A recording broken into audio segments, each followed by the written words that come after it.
Alan and myself, who co-directed and co-produced it, learned of the story through actually NPR radio in America, although the whole story of the claimed discovery of pyramids in Bosnia sort of kicked off quite big time in 2006. It made international news, CNN, BBC, ABC, everybody went there and made these TV specials about this discovery, and they reported it pretty faithfully. But then the scientific community went to see what they were onto, and pretty much universally said there's nothing there. It's just geologically formed hills. This isn't any evidence of civilization. So the story went cold, but the town continued to prosper and decided through this kind of mastermind of the project, Osmanagic, who saw there the self-proclaimed Indiana Jones of Bosnia, to sort of avoid the paradigm of science and to go through a different route, which was tourism. So they formed this tourist park, this archaeological park, this tourist office, and they marketed the town as a pyramid town. They renamed the hotel, the only hotel in the town, which was called Hotel Hollywood, interestingly. It's now called the Hotel of the Pyramid of the Sun. And the whole town is branded as pyramid. It's pyramids on the little sugar sachets that you drink, you put in your coffee. The mayor's got a picture of the Sphinx behind his desk. It's completely, 24,000 people in this town have almost wholesale bought into this narrative. And it's working for them economically. So we went there on 2 research trips. We were fortunate enough to get a research and development grant from the Princess Grace Foundation, actually from the American office of it, of about 11 or 12,000 pounds. So we did 2 extensive research trips to the region and shot about 15 hours of HD and started to build up these contacts. All the while we were trying to get a broadcast commission.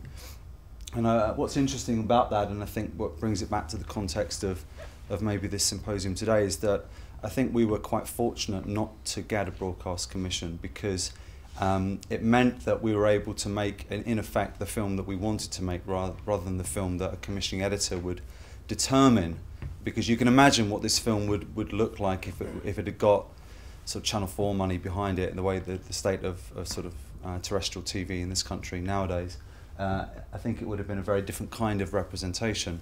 So we came to know a scriptwriter and various other people in the town, and forged some collaborations and built up contacts, and then started to write a feature-length story that was really only about an 8 or 9 page script, because in essence we knew that most of the film would be determined by the real people that were participating in this project, either directly or indirectly. So we use this kind of, I guess you could liken it to Kiarostami nowadays, or Mahmoud al-Baf, or back to neorealist kind of approach, which is to have some sort of loose fictional arc and some fictional characters, but most of the events that you see and most of the people that you see are just everyday people that we came to know, and they worked with us. So our method was really to have a central character who acted as a kind of guide to take us into real sort of situations. So some of it's very determined and some of it is completely ad hoc, and that's certainly a way that I like to work, because I like that tension between sort of authorship and contingency, and that relationship between essentially something sort of factually occurring and something which is sort of impossible to understand. And that was one thing Alan and myself were very clear about from early on, was that it would be completely redundant to try to make a film that proved or disproved the pyramids, or tried to get to the heart of the truth of the story about whether there's a cynical conspiratorial plot to make economic growth in this town, whether they're all kind of faking it. We felt that the truth had so many sides that the only way we could come at it was to have different sort of truths within our own film. So I think when you're watching, judging by the way it's being cut, when you're watching it, it's quite difficult to know whether you're looking at a scripted scene or whether you're watching something that actually took place without any kind of forcing from our part. So I don't know, I've probably overrun, so that's probably as much as I can say, except that we did couch it as a research project, and we talked about the maybe new modes in documentary. Like, I'm very interested in if anybody's read sort of Bill Nichols and this kind of theories about rhetoric and uses of subjectivity in documentary and how they're largely kind of written out of the documentary process, and I'm very interested in introducing subjectivities into an essentially documentary frame. So that was how we couched it as a research project, was to collaborate with this town and introduce the imaginary into an essentially factual framework.